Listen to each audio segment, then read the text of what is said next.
Hello friends, आज हम discussion करेंगे टॉप 3 ETF बारे में जो ETF आने वाला टाइम में अच्छा रिटर्न देने का पोटेंशियल रखता है। चलें देरी न करके टॉपिक स्टार्ट करते हैं। उससे पहले मेरा चैनल को सब्सक्राइब कर दीजिए और बेल आइकन को दबा दीजिए। चलें टॉपिक स्टार्ट करते हैं। हमने आज हमारे थार ETF से शुरू करेंगे।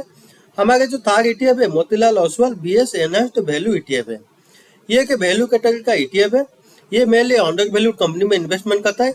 अंडर वैल्यू कंपनी ये होता है जो कंपनी अपना लाइफ टाइम हाई से अभी लोअर में ट्रेड हो रहा है, लेकिन वो कंपनी अच्छा मैनेजमेंट होता है और रेवेन्यू गाइड भी अच्छा होता है। वो कंपनी में ये ETF इन्वेस्टमेंट करता है और आगे आने वाला टाइम में अच्छा रिटर्न निकल के हमको देता है। ये ETF का लास्ट NAV क्लोजिंग प्राइस है 107 रुपीज और ये जो ETF है लास्ट 1 ईयर में 74% रिटर्न दिया है एंड लास्ट 2 ईयर में 66% रिटर्न दिया है और जब से ये ETF लॉन्च हुआ तब से ये 55% का रिटर्न दिया है। ये जो ETF है उसका NSE कोड है MO वैल्यू एंड इसका जो एक्सपेंस रेशियो है 0.30% का है एंड फंड का साइज है 128 करोड़ का है। सेक्टर वाइज होल्डिंग, ये जो ETF है कौन सा सेक्टर में इन्वेस्टमेंट करता है। मैकेनिकल सेक्टर में 34%, एनर्जी एंड यूटिलिटी सेक्टर में 33%, फाइनेंशियल सेक्टर में 31% एंड कंज्यूमर डिस्क्रिशनरी सेक्टर में 0.53%। मेनली ये ETF 4 सेक्टर में इन्वेस्टमेंट करता है। ये सेक्टर का परसेंटेज है। चले आगे डिस्कशन करते हैं। टॉप 10 होल्डिंग्स, ETF का टॉप 10 होल्डिंग बारे में जानेंगे। पहला तो है हिंडाल्को इंडस्ट्रीज, सेकंड है ग्रासिम, थर्ड है ONGC, उसके बाद SBI है, उसके बाद इंडियन ऑयल है, भारत पेट्रोलियम है, वेदांता है, हिंदुस्तान पेट्रोलियम है, पावर फाइनेंस है और गेल है। ये जो ETF का ये टॉप 10 होल्डिंग का बारे में जान लिए। आगे चले नेक्स्ट ETF बारे में डिस्कशन करते हैं। हमारा जो सेकंड ETF है आदित्य बिरला सन लाइफ निफ्टी 200 क्वालिटी 30 ETF है। ये हमारा सेकंड ETF है। ये जो ETF है निफ्टी का जो टॉप 200 स्टॉक है उसमें 30 कंपनी अच्छा कंपनी को चुनता है, उसमें ये इन्वेस्टमेंट करता है। ये देखिए कितना अच्छा ETF है।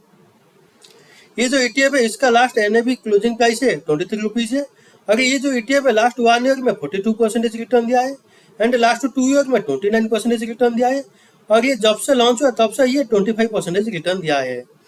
चले आगे और डिस्कशन करेंगे। ये जो ETF है इसका NSE कोड है निफ्टी QLITY है, इसका ये NSE कोड है एंड ये फंड का जो एक्सपेंस रेशियो है 0.30% का है एंड फंड का साइज है 48 करोड़ का है।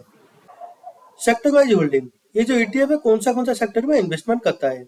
पहले तो कंज्यूमर डिस्क्रिशनरी सेक्टर में 29% इन्वेस्टमेंट करता है, इंडस्ट्रियल सेक्टर में 28% इन्वेस्टमेंट करता है, फाइनेंशियल सेक्टर में 13% इन्वेस्टमेंट करता है, मेडिकल सेक्टर में 12% इन्वेस्टमेंट करता है, एनर्जी एंड यूटिलिटीज सेक्टर में 8% इन्वेस्टमेंट करता है, टेक्नोलॉजी सेक्टर में 2% इन्वेस्टमेंट करता है, हेल्थ केयर सेक्टर में 1% इन्वेस्टमेंट करता है एंड रियल स्टेट सेक्टर में 0.71% इन्वेस्टमेंट करता है।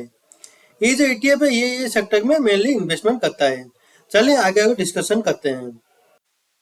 टॉप 10 होल्डिंग्स, ये ETF का टॉप 10 होल्डिंग बारे में जानेंगे। पहला तो ट्रेंड है, सेकंड है टाटा मोटर्स, थर्ड है NTPC है, फोर्थ बजाज ऑटो है, फिफ्थ भारती एयरटेल है, सिक्स्थ कोल इंडिया है, सेवेंथ अदानी पोर्ट है, एट्थ भारत इलेक्ट्रॉनिक्स है, नाइन्थ RAC है, 10th महिंद्रा एंड महिंद्रा है। ये ETF का टॉप 10 होल्डिंग बारे में जान लिया। ये जो ETF है ये कंपनी में इन्वेस्टमेंट करता है। ये ETF का सारी चीज जान ली। चले आगे और लास्ट ETF बारे में डिस्कशन करते हैं जो हमारा पहला ETF था।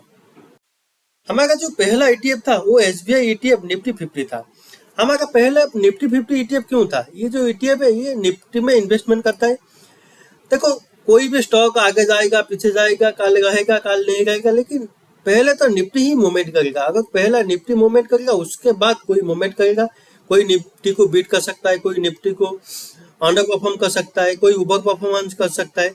तो पहले निफ्टी ही शुरुआत करता है मूव, फिर आगे कोई मूव करता है। तो इसलिए हम पहले निफ्टी 50 चुना था।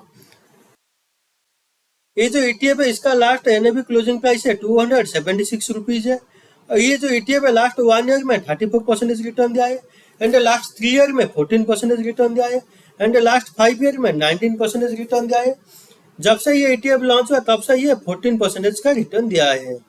चले ये ETF बारे में आगे और डिस्कशन करते हैं। ये ETF का NSE कोड है ASETF-IF50 है एंड इसका जो एक्सपेंस रेशियो है 0.05% का है एंड ETF का जो फंड साइज है 3,906 करोड़ का है। ये जो ETF का अल्फा है ये तो नेगेटिव में है एंड जो बीटा है 0.97% का है एंड स्टैंडर्ड डेविएशन रेशियो 12.21% का है एंड शार्प रेशियो 0.76% का है। सेक्टर वाइज होल्डिंग, ये जो ETF है कौन सा सेक्टर में इन्वेस्टमेंट करता है। पहले तो टेक्नोलॉजी सेक्टर में 34% इन्वेस्टमेंट करता है, फाइनेंशियल सेक्टर में 24% इन्वेस्टमेंट करता है, कंज्यूमर स्टेपल सेक्टर में 12% इन्वेस्टमेंट करता है, एनर्जी एंड यूटिलिटी सेक्टर में 11% इन्वेस्टमेंट करता है, मेडिकल सेक्टर में 10% इन्वेस्टमेंट करता है, कंज्यूमर डिस्क्रिशनरी सेक्टर में 4% इन्वेस्टमेंट करता है, हेल्थ केयर सेक्टर में 1.95% इन्वेस्टमेंट करता है। ये जो ETF है ये सेक्टर में मेनली इन्वेस्टमेंट करता है। आगे चलते हैं और डिस्कशन करते हैं। टॉप 10 होल्डिंग्स, ये ETF का टॉप 10 होल्डिंग बारे में जानेंगे।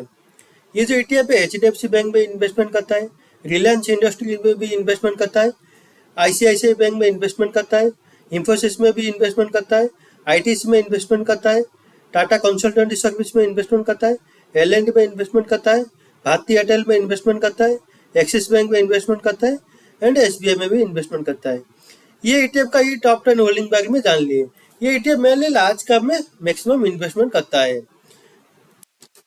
आज हम टॉप 3 ETF बारे में डिस्कशन किए। अगर आप उसको लॉन्ग टर्म में पोर्टफोलियो में रखेंगे या आने वाला टाइम में अच्छा रिटर्न देने का पोटेंशियल रखता है। अगर आप SIP मोड में भी इन्वेस्टमेंट करेंगे और आने वाला टाइम में ये अच्छा रिटर्न देने का पोटेंशियल रखता है। हमने आज टॉप 3 ETF बारे में डिस्कशन कर लिए सारी चीज।